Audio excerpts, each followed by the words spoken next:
concept called love. And so my theory in a relationship, I was in Australia for 3 weeks, and I was doing this big book tour, and I was on all these television shows and all these radio shows, and I wanted to talk about the science of changing your mind, the neuroplasticity, epigenetics, and every television show they were asking me about soulmates, how do you create and I was just so tired. By the end of this tour, I was at the Establishment Hotel in Sydney, and I was sitting with the CNN reporter, and an attractive woman, and she said, how come I can't create the relationship that I want? And I just was so over it. I just looked at her and I said, let me ask you a question. Would you go out with you? Which is really the fundamental question. So I have a couple theories about relationships that I think are really important, and I use the same exact principles with my life. First of all, I will never work in a relationship, and I don't think anybody should work in a relationship. I think if you're working in a relationship, something is not clicking, something is not right. But if you bring your best, and the person that you're with brings their best, and you celebrate your life together, then there's constructive interference, there's growth, there's energy. If you're not at your best and you show up, more than likely you're going to pick someone or something apart, and it's better that you remove yourself for a period of time and get back into your heart and present yourself at your best. And so if you're not there and you need a mirror or a reflection, then it's good to ask, am I missing something? Am I not seeing myself in some way? And then there's a healthy conversation when you invite it. But if you're not invited to contribute your opinion, then it's better off that you don't, right? So people always say, I want a loving relationship, but what they really want is happiness, really. So we do these meditations to create love in our lives, and it could be love in familial relationships with your siblings, it could be with your parents, it could be with your friends, or it could be with a significant other. And so if thoughts are the electrical charge in the quantum field, and feelings are the magnetic charge in the quantum field, and how you think and how you feel broadcasts an electromagnetic signature that influences every single atom in your life. The thought sends a signal out, and the feeling is the magnetic field that draws the event back to you. Right. So if you're not in a place where you're in love with life, or in love with yourself, or practicing diminishing your emotional reactions to certain people or conditions in your life, and you're living in anger or hostility or judgment or fear, and you want a loving relationship, there is no magnetic field for you to draw that to you. And in fact, if you say to me, well, it's that person or that circumstance that's caused me to feel this way, then I would say, I mean, that person or that circumstance is controlling the way you feel and the way you think. And anything that controls the way we feel and the way we think, we are victims to, right? So most people are unconsciously responding to the conditions in their environment, experiencing emotions that are derived from the hormones of stress. Those emotions cause us to feel separate from our dreams. They heighten our senses, so if we can't see them, it doesn't exist.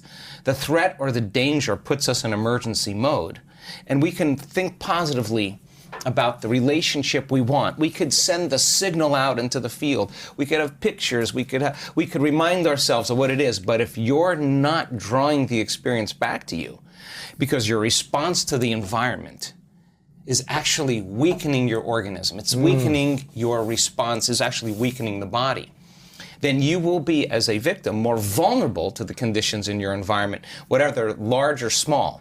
And I'm talking about microorganisms as well. So if you wanted a true relationship where it was fundamentally based on this concept called love, now let's talk about that, because we practice this a lot in the work that we do. If you could truly begin to practice trading those survival emotions every day for elevated emotions, and you practiced opening your heart. It's a skill that has to take place where you move out of survival. So people say, well, I can't open my heart. I can't feel love. And I say, well, what do you practice feeling? Because whatever you practice feeling, you're feeling most of the time. And that feeling could be guilt, but you're so used to it, you wouldn't even know it's guilt. It just feels like you. Are most people practicing a feeling, or are they just reacting to how they feel? Well, they're reacting to their external environment. What's happening? Or they're reacting to some stray thought in their mind, and every thought produces a chemical. So if they have an unhappy thought, they feel unhappy. If they have a judgmental thought, it produces chemicals that makes you feel polarized, right? So, how much does one thought change your chemical body? Oh, that's an interesting question. So let's just we'll put this on hold okay, here. Yes. So the stronger the emotions that we feel from the problems and conditions in our life, the more altered we feel inside of us, the more we pay attention to what's causing it outside of us. So if you have an event in your life, an experience in your life that has a strong emotional charge to it, and you don't feel like your normal self, you feel this alarm system switch on. You're going to narrow your focus on the cause, and the brain's going to take a snapshot, and that's called a long-term memory, right? So then what people don't know is that every time they think about that event, they're producing the same chemistry in their brain and body as if the event was occurring. And in that moment. In that moment. So the highly charged event is actually producing the emotion, and the body is so objective that it doesn't know the difference between the real experience that's creating the emotion and the emotion that the person is fabricating by thought alone. The body's believing. It's so objective, it's believing it's in the same environmental experience. So the highly charged emotional events, some people think of their ex, and the thought of that person makes them sick. Makes them feel out of balance. Wow. So, and one image, one thought in their mind makes them feel out of balance. So all you need is an image and an emotion, a thought and a feeling, a stimulus and a response, and you're conditioning your body emotionally into the past. So now, the memories, and this is just not in the brain now, it's in the body, okay? So now, that thought of that person is actually creating a response in the body that's consuming the body's energy for growth and repair, consuming the body's energy to create, because in survival, it's not a time to create. In survival, it's time to run, fight, and hide. So the problem is that it becomes a subconscious program. It's no longer a conscious process. It now is a subconscious process. So now the body has been conditioned into resentment, into unhappiness, into fear, anxiety, whatever it is. And so back to our concept of bringing love into your life. So you say to that person, okay, you open your heart, and they're going to say, are you kidding me? I was injured. Yeah. I was hurt. I'm not going to do that. Let me see your cards first, right? And once I see your cards, then I'll open up a little bit. So we protect this, right? So now in that state of survival, the research shows that the long-term effects of those stress hormones are pushing the genetic buttons that are creating disease. The body can't live in emergency mode for that period of time. So in a sense, the person is making themselves sick by thought alone. Their thoughts are making them sick, literally. So the problem is now the body is conditioned into the past, and it's the mind. Now once the body... The body is the mind? The body becomes the mind emotionally. So now all of this energy is stored in the body, and now the person now has to leave their unhappiness and step out into the unknown. They have to get out of the familiar feelings that has defined them. So they'll say, I can't really feel joy. I can't really feel love. And what they're really saying is, I've been conditioning my body emotionally so much into the past that I can't feel anything else other than what I know. Anger, resentment, pain, suffering. Psychology calls those normal human states of consciousness. Those are altered states of consciousness. So normal states of consciousness are these kind of negative feelings? No, I'm saying that those states of survival, people say anger, fear, those are normal things. Gotcha. No, those are in survival. Those are altered states. the survival chemicals are actually knocking your brain and body out of balance. You're out of balance in that moment. And if you keep doing that, the imbalance is now the new balance. And now you're altered emotionally. So back to the concept of love.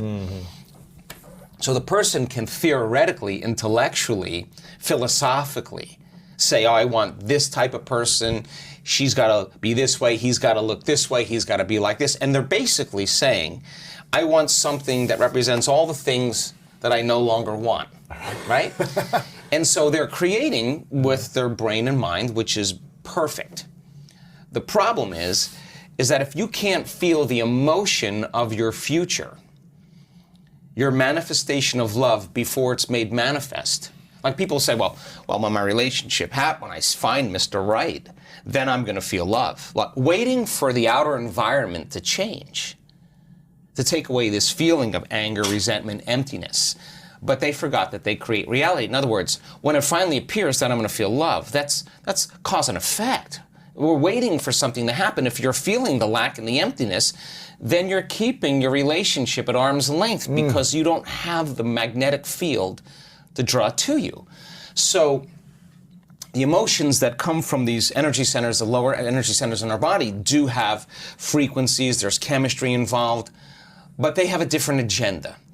So now we ask the person, can you teach your body emotionally what the future will feel like before it's made manifest? That means you can't wait for your relationship to feel love. You have to reverse that battleship and understand feeling love now is going to be the magnet. And if you can hold the vision of your future, a clear intention, with a coherent brain, organize signals into the field, and you could actually crack this thing open and practice getting so present in the moment that you're not anticipating the next moment or trying to predict the future. And you're no longer romancing the emotions of your past. You can find that sweet spot of the generous present moment.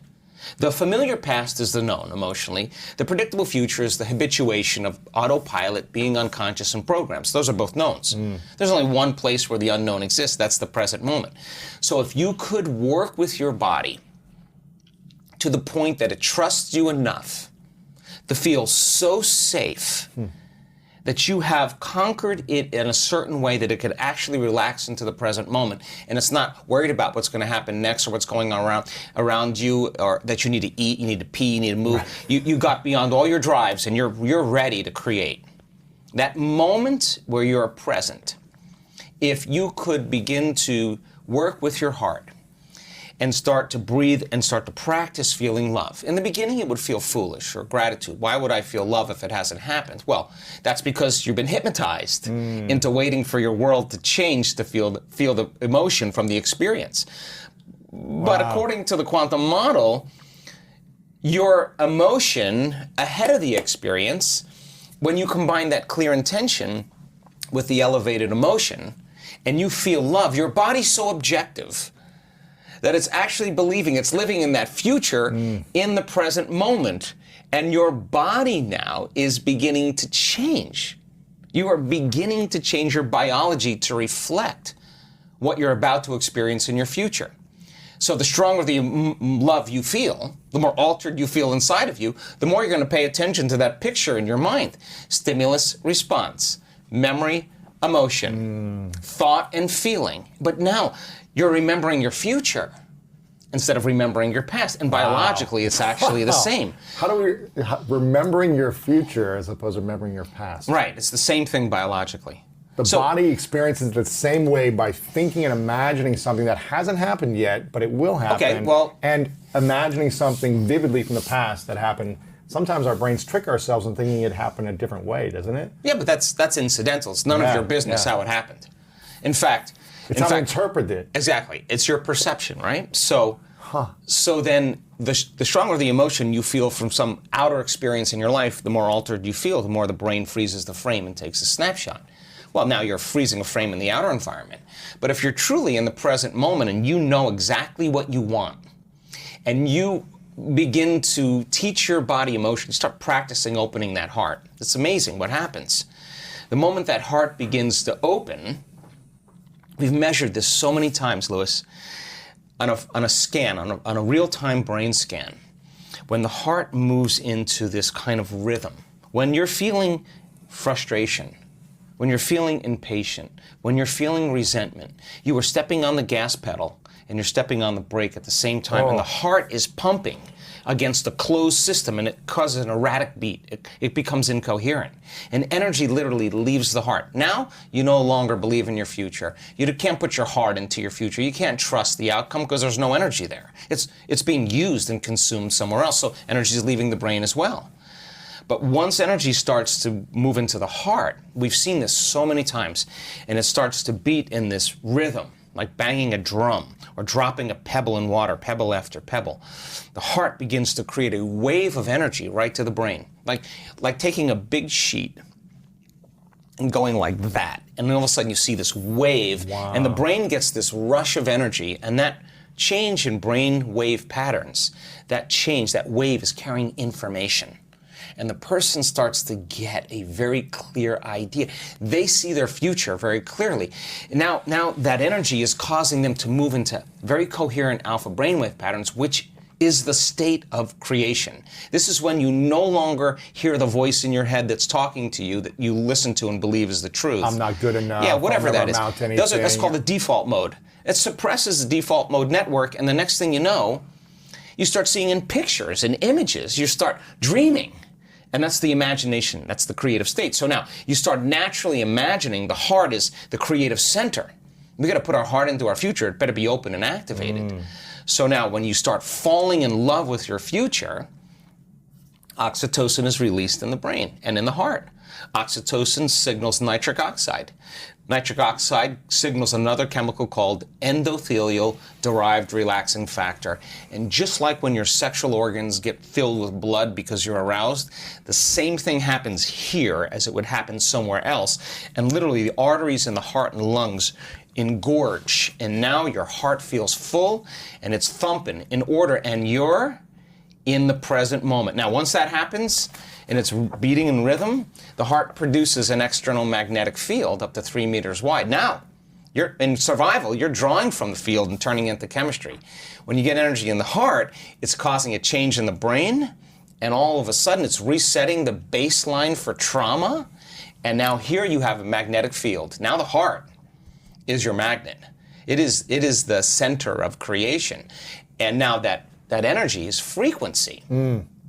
And frequency carries information, and you can lay the thought of your new relationship on that energy because it's consistent with it. You cannot lay the thought of your new relationship in need. That's a different energy. What do you mean in need? Well, if you're feeling... I'm needing someone to love me, yeah, a of course, partner. that's a different frequency. That's a different energy. What happens when you're in a need state as opposed to an attraction state? Well, you're in lack. So now you're trying, you're grasping, you're controlling, you're forcing, you're trying to predict, you're overthinking, overanalyzing, and that's how people live their relationships. So then if you are going to prepare your brain and body for a new relationship, then you would have to become love completely every day. And that signal then that you're sending out into the field can carry the thought of your health, your wealth, your relationship, or whatever. But here's the cool part. When the heart is activated like that, and you feel so whole, so in love with life, so satisfied in the moment, so exuberant, that it's impossible to want. Now you're no longer in lack. Now you're so whole that you will magnetize wholeness in your life. The person who's the person that fits the mold energetically, that would be the same as you and yet complement you, so that the two can become one, right? And then, instead of in contrast, in union, you exchange information equal to that emotional state. In other words, people use each other to reaffirm their dependence on certain emotions. You have certain people you complain with about politics or whatever. They complain back about their lives, and you use each other to reaffirm, some type of belief or something. Belief right? about life. Emotionally, you have emotional agreements on things. Well, that emotion is energy, and energy is frequency, and frequency carries information. So you share the same energy, you share the same information, but that's what people do in their lives, but now in a true loving relationship, when you're truly in your heart, then the question is, what would love do in the relationship? And when your heart is open, it's no longer about you. Yeah. It's about how I feel so amazing with you. I feel even more amazing, but without you, I'm still whole. And so now I'm no longer in need or lack. And so now, when we get together and our fields interfere, when they start interfering, now the amplitude gets way higher and there's way more energy. And now, I mean, I'm all about all 7 centers of the body lining up, all of them. And we're here in a body, let's enjoy it all, but come from love. And so now your heart is so open that you can't do anything else but give. You feel so amazing. You're so happy with yourself, so happy with your life, so happy with what you have. You want other people to feel the same way. And you say, here, take that. And when you give now, guess what happens? You release more oxytocin, more nitric oxide, and more of those chemicals that cause the heart to swell even more. Then all of a sudden, your immune system gets stronger, and all of a sudden your body starts feeling better, you start having more energy, and now the constructive interference between two people that are coming together in wholeness and no longer dependence or lack or separation or need is a different game. So then what they do to protect, to nurture, to grow, to evolve that love is one of the most important things that they have. Not because they're doing it out of obligation or because they're married or whatever. It's just they can't not do it. And we see people, had somebody scan the other day in our workshop in profoundly high amounts of gamma. She can do it on command. And there's an incredible arousal that takes place that goes along with these high brain frequencies that you can only describe as ecstasy or bliss. Now you're getting that ecstasy and bliss, not from anyone or anything out there. No drug, no person, no football game, no shopping spree is doing that. It's somehow inside. It's coming from within. Like, what is that connection that you have? And so one of the scientists said to this woman, how do you do that? You know what she said? I have difficulty not doing it. I can't not do it when I'm in a. It's too when I'm doing this. It's too good. So now, that could be a constant feeling in your life. So now, what, love? Independent of anyone or anything, it's coming from within you. Okay. So think about this. Whether you're in a relationship or single, doesn't matter. You're whole. Your love is not wavering, it's constant, right? So now imagine having this feeling. And when oxytocin is released, what most people don't know is that it seeps into the amygdala. And there's certain survival emotions in the amygdala: fear and anxiety, aggression and anger, pain and suffering. And it literally shuts the lights out in those circuits in the amygdala. And there's only one thing left: love and joy, right?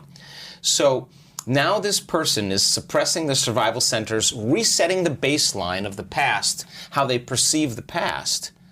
And now the research on oxytocin shows that when you have just a slight level of increase, and our research shows our students are way outside of normal, that it's impossible to hold a grudge. You know why? Because the feeling feels so good. Why would you judge another person, or why would you react to some condition and lose that feeling? You figure it out really fast. So this birth of unconditional love really says, I'm in love with myself, my connection to some divine intelligence within me. And because I'm so in love with life and with myself, I'm looking at life through the lens of love, which means I'm going to allow you to be whoever you want around me. I don't really, I'm no longer... I'm not a reaction. I'm not a reaction because I've overcome my fear, I've overcome my anger, and now I'm ready for love. And now that relationship that you have, if you find that equal, that's a needle in the haystack, because now it's a vibrational match. Right. And so as long as you're evolving, as long as I'm evolving, as long as we're sharing the same ideals, as long as we're working together, as long as we have our independence, and as long as we come together and we bring our best, and I say to you, how was your day? I mean, what did you learn? Or let's start our day. So how are you going to be today? Come on, let's just support each other. So what are the programs you're going to stay away from? Are you going to rush? What did you do yesterday that you want to improve today? How can I support you? How can I love you in that? You want to text at noon? What do you need? And then, how am I going to be? Okay, tell me how you vocalize it, articulate it, so that now I understand your intention and I can support. That's good. And so then, when the person can articulate it, what are they doing? They're rehearsing in their mind who they're going to be, and so now they're becoming conscious of that future. And then they have to work on staying conscious of their unconscious programs, and by articulating that, they're going to not let those thoughts slip by as well. So then, now you have two people in evolution. It's no longer about all the other things. It's not about the money. It's not about the sex. It's not about the weight. It's not about the diet. Those are all things that we already know. This is something else. This is a whole nother level where when you exchange and evolve on this level, it's the most important thing, because now you see that person as a mirror. Oh my God, she did amazing. I'm in love with her. I admire her. Wow, she's got it going on. She executed today. She got her behaviors to match her intentions, and I want to celebrate her. Like wow, I'm in awe. That to me, you don't work on that. You work on you. Everybody works on themselves, and then they bring their best. And if they're not at their best, excuse yourself and get back to your best. And if you tell me it's that person or that circumstance, we went back to the unconscious program of being a victim. Nothing wrong with that. Nothing wrong with reacting. But the next question is, how long? I'm going to stay in this mode. Right. Or do you want help getting out? Right. Yeah, right? So I think that when you start feeling those elevated emotions and your energy is synchronized, right? And you got a Wi-Fi signal. Right. You got a signal. You're connected. You're 5G. You're connected. And you're connected. And what are you connected in? In this sense of wholeness, this sense of love, this sense of joy, this satisfaction with yourself and your life. And when I watch this, Louis. I mean, people come to our events for all kinds of reasons. Some people come for health. Some people come for wealth. Some people come for relationships. It's really funny, and they show up. Angry people. They're angry with themselves. When they're angry with themselves, they'll be impatient and angry with others. People who are unhappy with themselves will punish other people so that they can feel their unhappiness. Or is it to get their anger out, or is it why? No, because that's who they are. That's the emotion that's driving their behaviors. People who are in love with themselves will find love in others. People who are happy with themselves will find something that they can connect with. They won't see all the flaws. They'll see some part of them that they want to enjoy. I mean, so if you're in a relationship and you've scrubbed the cupboard and you've taken out all those skeletons and you've looked at them and you said, I don't want to bring this into my relationship. I don't want my insecurity to be there. I don't want my fear to be there. I don't want my judgment to be there. I don't want my emotions from other relationships to be there. So let me finish this. In other words, if you want love in your life, in your future, then you better take care of your frustration, because you can't bring that there. You got to leave it. So then you may say to me, well, it's because that person and this emotion from 15 years ago, my ex, makes me feel frustrated. Well, let me tell you something. The only reason that you're thinking about your ex is because you're still in frustration. You overcome frustration. You'll look back at your ex and you'll be like, I wish them well. Yeah. I'm not connected to my past any longer. So cleaning the cupboards and getting down to those thoughts that slip by people's awareness all the time. Their behaviors, how they complain, they make excuses, they say it'll never happen. What do? And the emotions that keep them connected to their past, they won't even see that person. That they'll walk right past their future relationship. They'll never recognize that person because they're looking at their future through the neurology and the chemistry of their past. Wow. And the brain only learns we only see reality based on pattern recognition. I memorize your face, and now I know Louis. And if the pattern matches, I know. But if you're creating a future, and you're not clear on that future, and you want all these things, but you haven't addressed all those circuits and behaviors and emotions and chemicals of the past, you won't recognize the pattern. You'll walk right past the relationship. You'll never see it. So I think that there's the preparation for the relationship the overcoming and overcoming and overcoming and overcoming and overcoming and becoming, all of a sudden now says, I am worthy. And the universe only gives us what we think we're worthy of receiving. So when you're worthy to receive, it's not going to be on Match.com when you're looking at body parts and whatever else.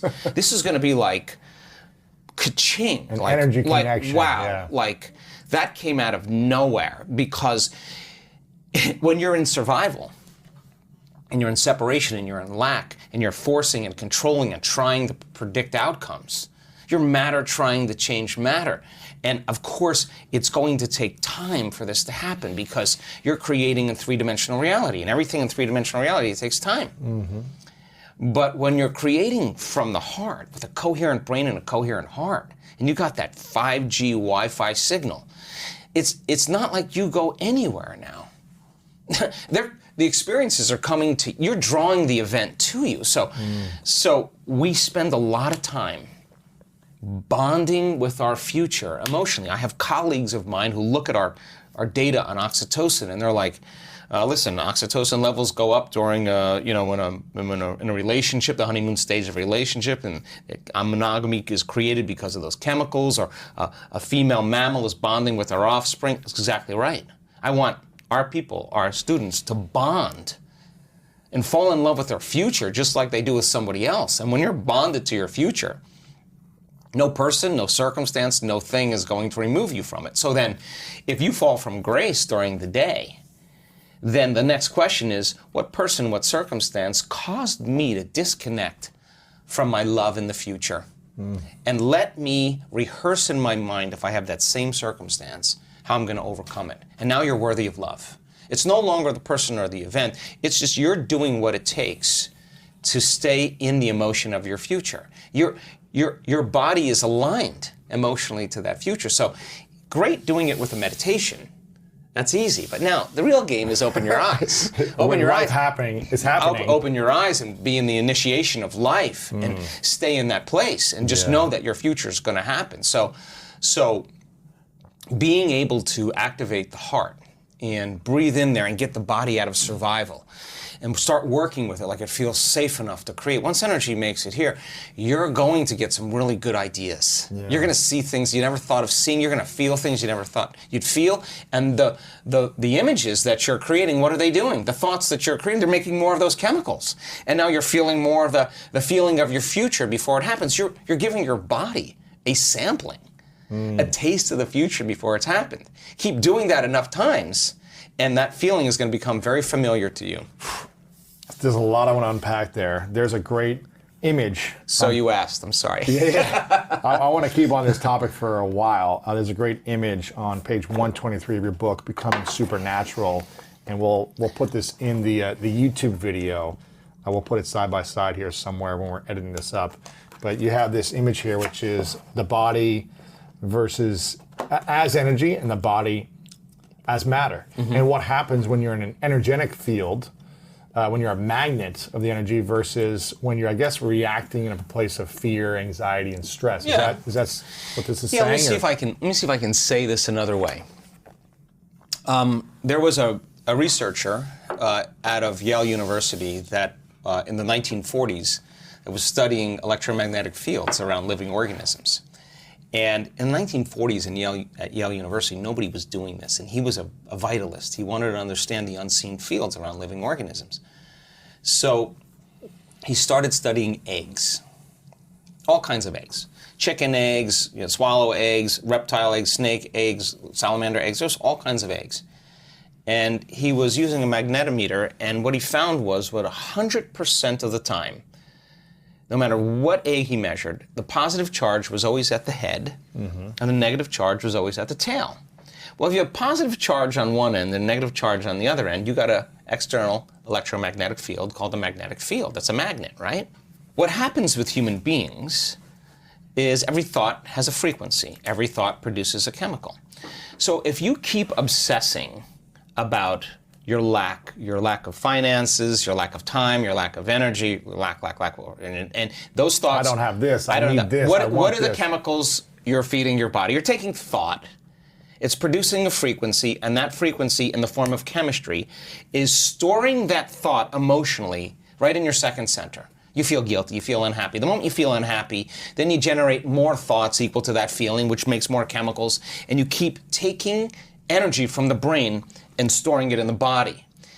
If you react to people in your life and you feel anger, frustration, whether it's traffic, the news, whatever it is, Parents, whatever, you're drawing from this field, this electromagnetic field, you're tapping that resource and you're making chemistry out of it and the field shrinks. So now, by doing that and living in survival, the body no longer is a magnet.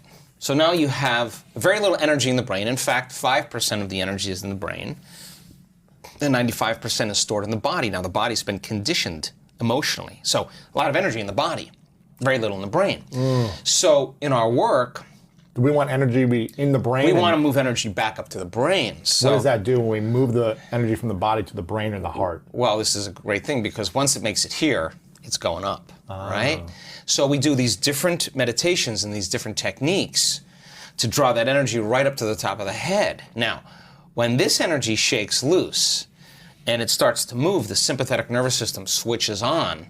And instead of releasing energy out like you're being chased by a predator or you're having an orgasm, that same energy is going up into the brain, and the brain switches on and it goes into these very high frequencies called gamma brainwave patterns. Now the person has an arousal, but the arousal isn't fear. Not an orgasm. Well, in the brain.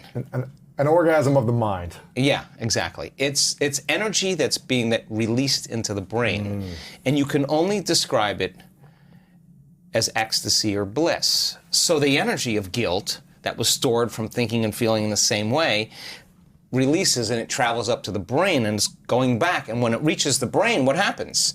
You get more energy in the brain and it begins to produce that external field. So you're beginning to create a field around your body. You can imagine the future as opposed to staying in something from the past. Well, once the energy's moved, you're going to feel pretty blessed in that moment. In fact, so we can transfer guilt, shame, insecurities into bliss. Oh my God. Yeah, we do it all the time. Momentarily? Oh my gosh. Yeah, we do it all the time. And the amazing thing is that rush of energy that's moving into the brain is changing the brain's physiology and producing that field. And now you have energy to heal. Now the body is a magnet again. And it's as the energy moves up the spinal cord and it starts passing through those spinal nerves, and there's a lot of dynamics going on in the body. That energy that was once stored in that one of those energy centers that's released is energy to heal, energy to create a new future. You're replenishing your field, and now the body becomes more of a magnet instead of an inert piece of metal with no charge, right? So the person then who's reacting to whatever person or circumstance in their life, the stronger the emotion that they feel towards politics, towards the traffic, towards their girlfriend, social towards their media, ex, whatever, the more they're paying attention to it. But where you place your attention is where you place your energy. So we also know that when... It's hard to create from a place of putting attention towards negative energy. Well, you're not creating. What you're doing is you're tying up your vital life force. You're giving your power away to that person or that circumstance that you could be using to create a new life with. So when a person's sitting in their meditation, and I love doing this, we just had an event in Marco Island. I'm going to take people further than where they normally go. I know they're going to go, oh, well, I'm done with my meditation. No, you're not done. We're going to take you to that point where that feeling is so in your face, and you can't turn on your cell phone. You can't get up and walk away because 1,000 people are not getting up and walking away, and you're part of the community. You're sitting in the fire, and you have one of two choices. You can let that brain run on programs and hardwired patterns, and the arousal will drive your brain further out of balance, or you'll practice the formula. And as you lower the volume to that emotion, you're going to take your attention off that person or problem. Guess what? Here comes energy back to you. You're taking your power back. And now you're building your field that way. And when that happens, energy starts to move up into the heart. Once it makes it to the heart, it's going to the brain. So we start seeing people, their hearts naturally open up. And all the things they thought they wanted when they came to the event they no longer want because they feel like they have it. They don't need it anymore. Because they feel like they got the feeling before the experience, so that they feel so whole that they no longer want, and they're not looking for their future anymore. You only look for it when you feel lack.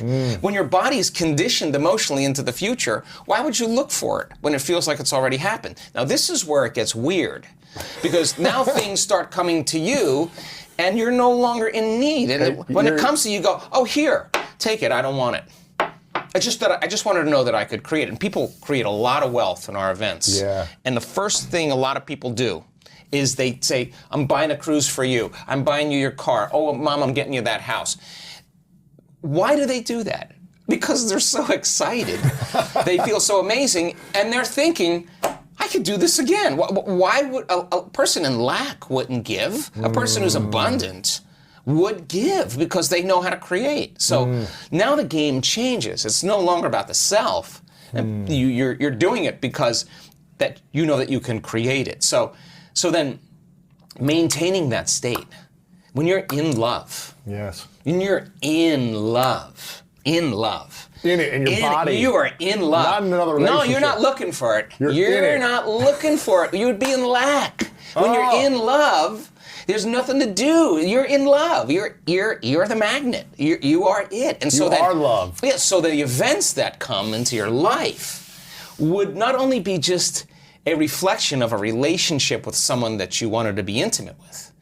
You would have meaningful, loving relationships that would enhance that feeling. And when it didn't, you would say, "Ooh, you know what? I don't know. I don't know if this is right for me." You would trust that because you worked really hard to nurture this, to protect it, to grow it, to trust it again, to open up, right? It takes a lot to do this. But we see men in our work. I was on them this week. I never let up on those guys. Big, macho guys. You want to know what courage is? Let's go. Let's open that heart. And when they start cracking open, I mean, we see people heal from colon cancer and from angina and all, just boom, there it is, there it's not. That's what's been stored all down here. Once they open this up and it moves, the body is transforming in that moment. It's the system is informing itself. Information is being restored back into the body. So when you get to that point where when you're in lack and separation, time gets really crazy because you want stuff to happen faster and it feels like it's taking forever. That's because you're in separation. When you're in love and you're in connected, you don't want the moment to end. I mean, I had 3 guys over for dinner last night, all these academics. I cooked a meal and a half for these guys, took out great wine. Why? I wanted them to be so caught up in the moment that they forgot. We made a new memory. We had a great experience. And life then is about experiencing it in love. Like, I'm not going to be guilty of what I'm eating or judge what I'm eating if I've cooked a great meal. Let's eat. Because the guilt is worse than whatever it is you think is bad for you. So then, when you're feeling those elevated emotions, and you're locked in love, then you see life through the lens of love, and there's compassion. Like, you could look at your greatest adversary, the person that threw you under the bus, and you've overcome yourself and you've done the work. They've stolen from you, they've tried to talk bad about you behind your back. Trashing on you, all that stuff. You'll look at them and you'll see a part of yourself that you used to be that you no longer are, and you have nothing but understanding and compassion for them. Like, wow, I feel for that person. They're hurting. They're struggling. I used to be like that, but you're no longer